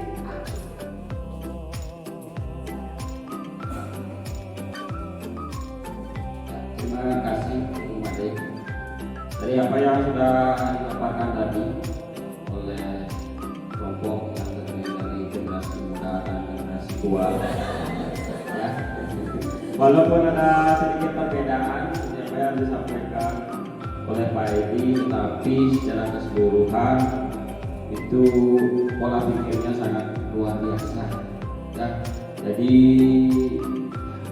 pokoknya luar biasa. Nah, sekarang tinggal pelaksananya asum harem. Jadi apa yang disampaikan itu bisa terlaksana di tahun yang akan datang. Nah, itu saja karena sudah sempurna. Jadi saya tidak bisa memberikan masukan. Nah, mari kita coba kita terapkan itu. Nah, asum harem bisa berjalan nanti. Nah, terima kasih. Terima kasih. Tepuk tangan dong buat kelompok 3. Ada lagi yang mau berikan tanggapan? Cukup? Oke, kita cukupkan untuk kelompok 2. Ya, terima kasih. Tepuk tangan sekali lagi buat kelompok 2. Kelompok 3. Itu nanti kita terima kasih lagi. Oke, kita sambut sekarang dari kelompok 3. Ini khusus dari pegawai. Dari pegawai seperti apa? Jadi salahnya. Oke, silakan.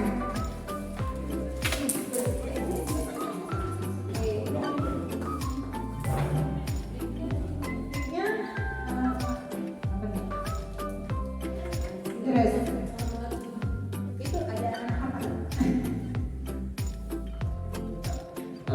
Terima kasih sebelumnya atas kesempatan yang diberikan. Yang terhormat Bapak Pengawas, teman-teman semua. Saya dari kelompok 3 dari perwakilan pegawai. Nah, di sini juga hampir sama dengan yang Pak Edi alami tadi, ya. Ada sedikit perbedaan, tetapi perbedaan itu tujuannya sama, caranya yang berbeda tapi tujuannya sama. Nah, mengenai refleksi dan angan-angan, yang pertama dari sekolah yang diharapkan. Sekolah yang diharapkan itu sekolah yang bersih, aman, dan nyaman, sehingga dapat menciptakan suasana yang kondusif untuk proses pembelajaran.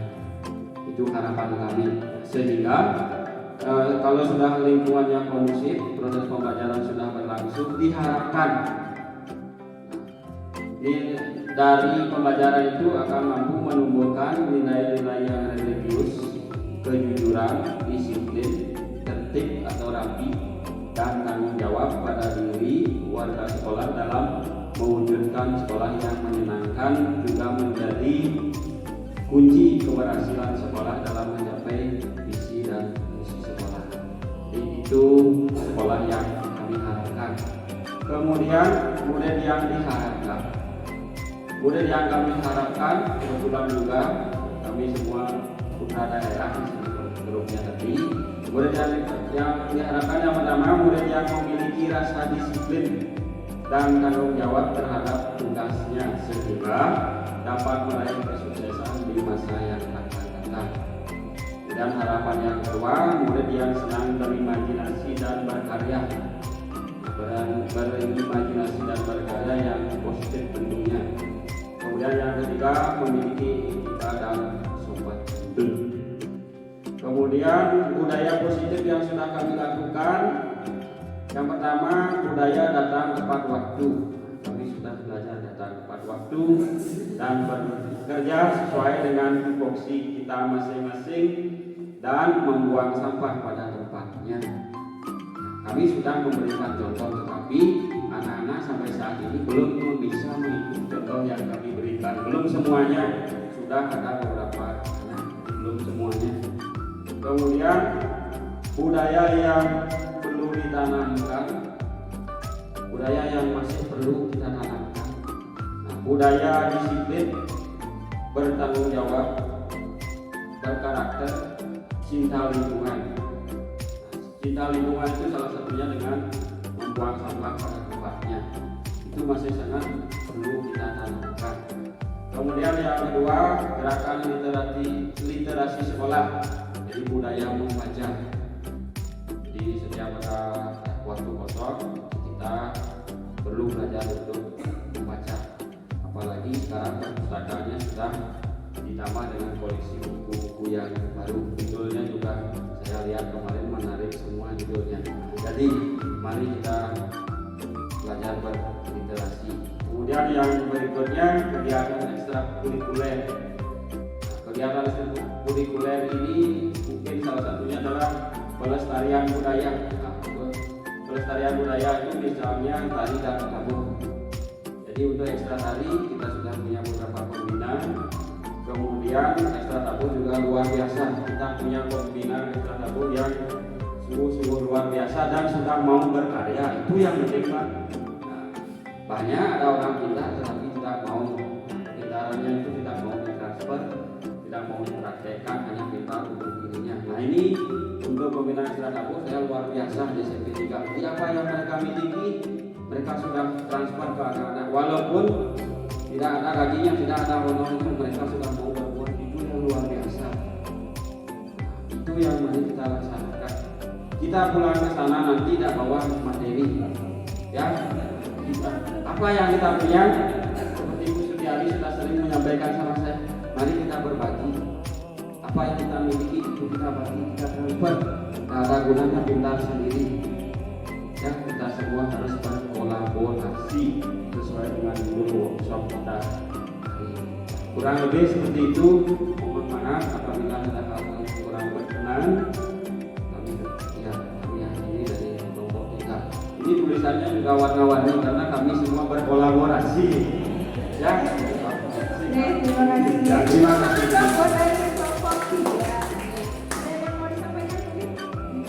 Oke, ada yang mau lagi? Enggak ya? Oke, kita berikan tepuk tangan yang meriah buat kelompok. Baik, terima kasih ya Bapak Ibu. Bapak Ibu sudah mau berkolaborasi, kemudian mau berkreativitas dan tentunya merefleksikan dirinya, kemudian refleksi diri apa yang sudah pernah kita lakukan dan apa yang akan kita lakukan ke depannya untuk suatu sekolah angan-angan dan murid kita yang kita harapkan sesuai dengan angan-angan kita mau dibawa kemana ini sekolah yang besar dan bagus ini. Oke. Ini sudah sampai di slide terakhir. Niki slide saya yang terakhir. Terima kasih. Terima kasih. Ini ada salah satu salam itu, salam guru penggerak. Tergerak, bergerak dan menggerakkan. Disebutkan itu yang ingin ada tanggapan atau pertanyaan mungkin dari para bapak ibu guru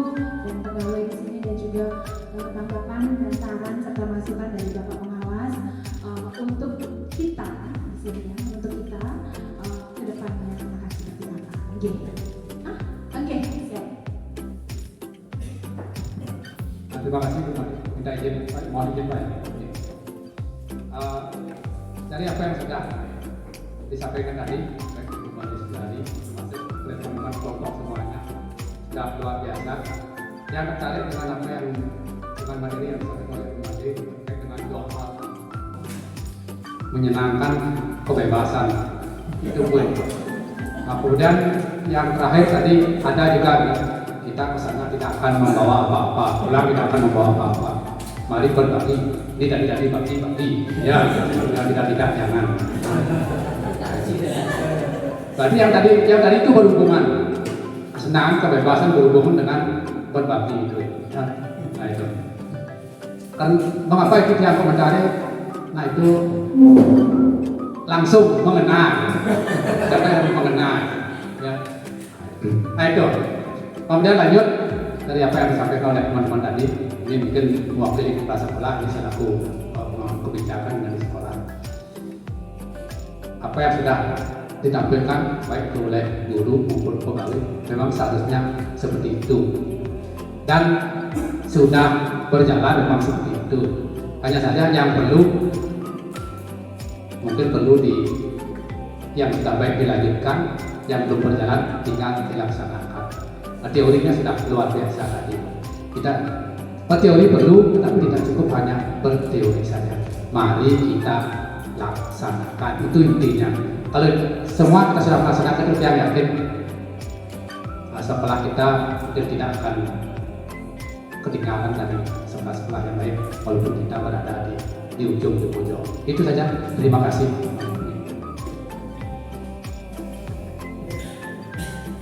Baik, terima kasih tanggapan dari Bapak Wakil Kepala Sekolah. Ada dari teman-teman yang lain sebelum saya berikan waktu kepada Bapak Pengawas Komprehensif? Ada? Pas? Oke. Yang terhormat Bapak Pengawas Komprehensif mohon menanggapi, memberikan masukan, saran atau dan sebagainya. Oke, terus. Terima kasih atas kesempatannya. Mulai dari 8.30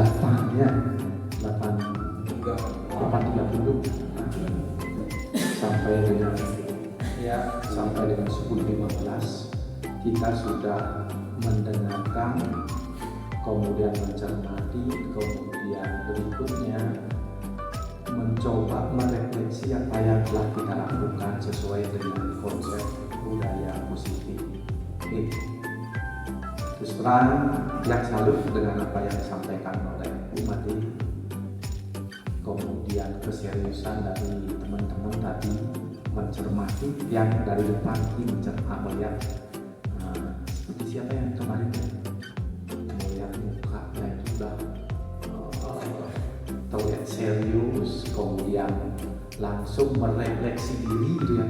Kenapa yang sampai tadi itu hampir semuanya adalah hal-hal positif, kemudian dibandingkan diri sendiri apa yang telah saya lakukan. Apalagi yang tadi itu adalah 5 kontrolnya diri, ya 5 posisi kontrol. Kalau kita ya yang baru-baru yang mudah-mudahan teorinya ini ya teorinya baru kita dengar, mudah-mudahan sudah melaksanakan seperti itu. Kalau dia disambung berapa tahun ya, 92 dari dulu 92 sekarang 2022 30 tahun ya. Nah kalau tamat langsung dari dulu gitu kan. Kalau 92 yang pun ada 10 honor dari SMATP 45 dan SMA 1 Tabanan yang bersebelahan. Kebetulan dari sana ya main kondisi mertua jadi kelas sekolah di sana, nanti sama ngalih tempat mono ada ngalih tempat mono kan kewan. Nah kebetulan ada di sana jadi Singapura belum ada teori.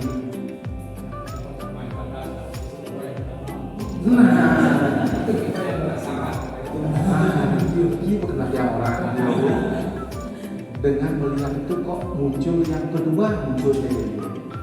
Ada perasaan bersalah gitu. Jujur saya bilang ini, apalagi ini jauh lah ini, ada perasaan bersalah yang muncul. kayak gini. Ya, mungkin itulah kondisi pada saat itu, kondisi pendidikan saat itu. Mungkin pada saat jadi murid juga sirah yang mungkin bisa kan kenal penggaris gilik, mungkin itulah yang apa namanya siklus proses pembelajaran pendidikan saat itu. Jadi seperti pakaian lah, ada fase-fasenya. Setiap fase itu mungkin mengarah ke hal yang lebih baik. Kita sudah punya konsep pembelajaran Ki Hajar Dewantara yang dulu, tetapi kita tidak bisa menerapkan sesuai dengan itu. Nah, mulai saat ini sudah mulai ditemukan dan akhirnya kita tahu banyak hal yang kita perlu pelajari. Seperti tadi lah, memang 5 posisi kontrol itu kita harus mulai dari manajemennya. Kita tidak jangan 1, 2, 3, 4 itu mungkinlah kita dulu, sisipkan dulu. Kita mulai dengan manajemen. Sebagai manajer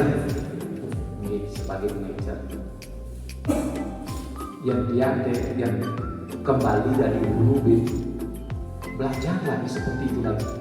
Saja menerapkan seperti apa yang disampaikan, menebus dosa saya dulu. Jadi terus terang aja yang walaupun tidak selamanya itu yang dia rasakan juga mau merasakan. Wow, baru yang apa namanya tipe itu tidak selamanya. Saya yakin lah Bapak Ibu tidak tipe ini selamanya mulai dari masuk sampai yang terakhir. Nah, itu dia. Yang dia mengharapkan seperti guru ya, yang seperti topeng pajegan. Dia inginnya seperti itu, topeng pajegan. Kapan saya keras ya keras. Kapan saya sebagai topeng duo ya saya sebagai topeng duo. Kemudian kapan saya sebagai nabi dan topeng sebagai topeng rajanya itu ya, dia sebagai manajemen gitu, topeng keras ya, topeng apa namanya itu yang jadi raja gitu, topeng keras itu ya, keras ya keras. Kapan kita lembut sebagai orang tua, sebagai kontrol, mengayomi seperti yang tadi lah kita lakukan. Jadi betul dibilang ada istilah guru itu adalah profesi seni. Jadi kita berperan seni, kapan kita tegas, kapan kita sedikit keras. Tetapi kalau bisa kita mulailah dengan itu. Ya keras-keras tapi penyampaian dengan cara yang bagus seperti harapan itu. Sekali lagi dengan mencermati apa yang tadi, pertama kali yang muncul adalah di pikiran saya, kok saya merasa berdosa pernah melakukan menghukum anak itu aja. Lari ke lapangan tuh, benci lapangan sepak bola di Sedang ke pernah.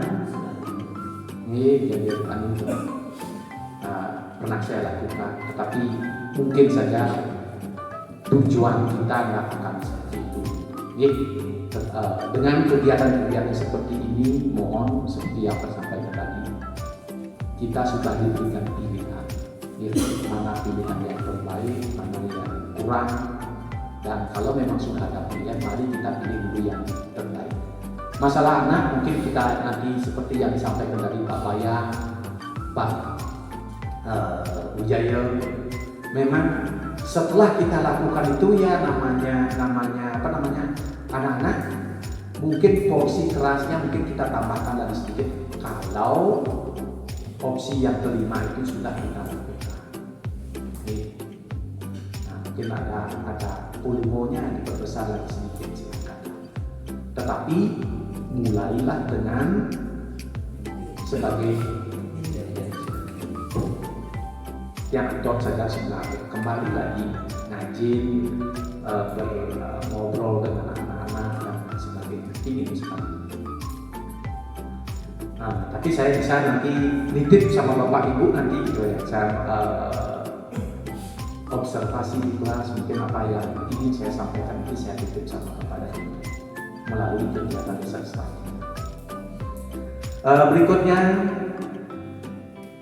mencermati, mendengar apa yang dikerjakan oleh masing-masing kelompok. Saya salut, dan itu telah sesuai dengan yang kita bicarakan pada saat review. Apa yang ditulis itu kayaknya kok visi misinya itu semuanya ada di sana. Nah kalau bisa nanti setiap ya walaupun tidak setiap tahun kita ganti visi misinya. Pada saat waktu ada revisi dan sebagainya, kita awali dengan ini. Kita awali dengan kegiatan refleksi. Apa yang kita inginkan di sekolah, apa yang kita inginkan pada siswa, apa yang telah kita lakukan, dan apa yang belum kita lakukan. Sebagai contoh misalkan tadi adalah menjadi sekolah kita menjadi sekolah yang ya berkarakter, tadi ada yang mengarah ke profil pelajar Pancasila. Memang di visi kita memang ada profil pelajar Pancasila dengan dimensi-dimensi yang ada. Kemudian berikutnya pada apa yang telah kita lakukan. Yang telah kita lakukan sebenarnya di misi kita ada. Salah satunya yang tidak muncul tadi itulah pembelajaran yang I2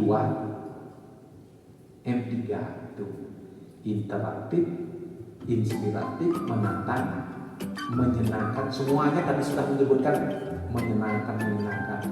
Bagaimana kalau kita sudah langsung sebutkan menjadi apa satu yang namanya adalah pembelajaran yang I2 M3.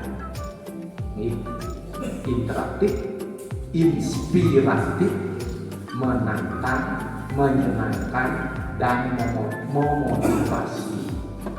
Nanti harapan Tiang adalah saat nanti kita melakukan klaim, Bapak nanti membuat perencanaan, mohon di RPP itu supaya kelihatan ada kegiatan-kegiatan yang itu yang interaktif, supaya di aplikasi itu ada kegiatan itu. Artinya ada namanya apa? Siswa bertanya, siswa menjawab, dan sebagainya, tidak ceramah seperti yang diharapkan. Di aplikasi itu sudah saya kirimkan namanya ISP 2020-nya untuk disebarkan kepada Bapak Ibu supaya RPP-nya nanti itu adalah mencerminkan tuntutan dari butir-butir itu, baik dari proses pembelajarannya maupun sampai dengan penilaiannya, supaya nanti harapan dia itulah apa yang kita kerjakan hari ini sampai dengan 1 semester berikutnya, mungkin sampai 1 tahun berikutnya, sekaligus sebagai dokumen persiapan akreditasi. Tidak lagi nanti terakhir kita baru gerodogan lagi 1 minggu, lagi 2 minggu, mengadang sampai jam 10 malam. Kalau saya nanti 10 malam baru ikut di sini, misalkan ikut hanya karena merasa tanggung jawab sebagai pengawas konferensi, malu nanti nilainya kecil, mungkin ikut balik jam 11 dan terganggu, supaya jangan sampai seperti itu. Kita sudah menyiapkan sedini mungkin dan memang betul-betul melakukan itu, sehingga persiapan kita yang kita lakukan itu pada saat nantinya kita sudah tinggal wawancara, tinggal menyampaikan apa yang telah kita lakukan. Nah, sekali lagi apa yang telah disampaikan tadi, kelompok 1, kelompok 2, kelompok 3 sudah sangat baik. Dan seperti harapan tadi Pak Wi, Pak Asep, dan teman-teman yang lain yang sudah berjalan, mari ditingkatkan. Nah, ada beberapa yang belum, yang belum tadi, mari kita lakukan. Kita sudah merasakan dan Bapak menuliskan itu, mari kita lakukan. Semua itu kita lakukan adalah satu, ujung terakhirnya adalah siswa-siswa tetapi rasanya sebenarnya ada di sini. Yang seperti tadi ada aktualisasi pengakuan, sebelah ada bejo. Masa gitu guru SMP 3 orang lain nanti membicarakan itu, kok rasanya kita tidak dipercaya kan itu ya. Pak Mado ya teman, jadi Mado guru SMP 3 nah, supaya ada pengakuan itu dari luar, kita merasa ada diakui, kita merasa dipercaya, mungkin itulah kebanggaan kita. Jadi rasa memiliki, merasa apa namanya, dipercaya dan sebagainya, itu yang kebanggaan yang luar biasa tadi seorang guru. Jadi itu yang mudah-mudahan ke depan apa yang diharapkan tadi itu semuanya sekolah yang berkarakter dan sebagainya itu cukup. Saya yakin dan optimis di sini bisa dilakukan dengan melihat apa namanya, semangat motivasi Bapak Ibu semuanya. Kita kecil, kita kurus, asalnya menjalan tuh tidak cepat daripada yang terlalu gemuk. Kalau terlalu banyak teman-teman dan lain sebagainya, kalau berjalan nade-nade, kesempatan mata kita menoleh orang lain itu lebih banyak. Oh iya, oke. Nah, itu yang sering muncul, masih sering tugas rata. Itu yang sering muncul. Tetapi kalau kita sudah apa namanya ramping, kita sudah punya tupoksi masing-masing, job description masing-masing, dan rasanya kalau nidang noleh timpal dan kelihatan saling apa namanya meninggalkan pekerjaan kita karena memang semua sudah dapat tuntas. Itu yang saya bilang kita ramping, kita sedikit, kita sudah punya pekerjaan masing-masing. Saya rasa semuanya bisa berperan. Jadi harapan dia adalah seperti tadi, mari tupoksi semuanya berjalan, baik di guru maupun di tenaga pendidikan, saling mendukung apa yang diperlukan untuk membantu proses belajar mengajar supaya tercipta menyenangkan. Padahal katanya guru perlu mau menerapkan yang inovatif dan didukung oleh sarana dan prasarana dan masih berjalan. Guru juga jangan berpatokan marau sing ada sarana yang itu mati leseng anu iki masih kesing ada mungkin masih ada berinovasilah apa yang bisa dilakukan tak terbentur bisa tak dibantu dengan yang ini.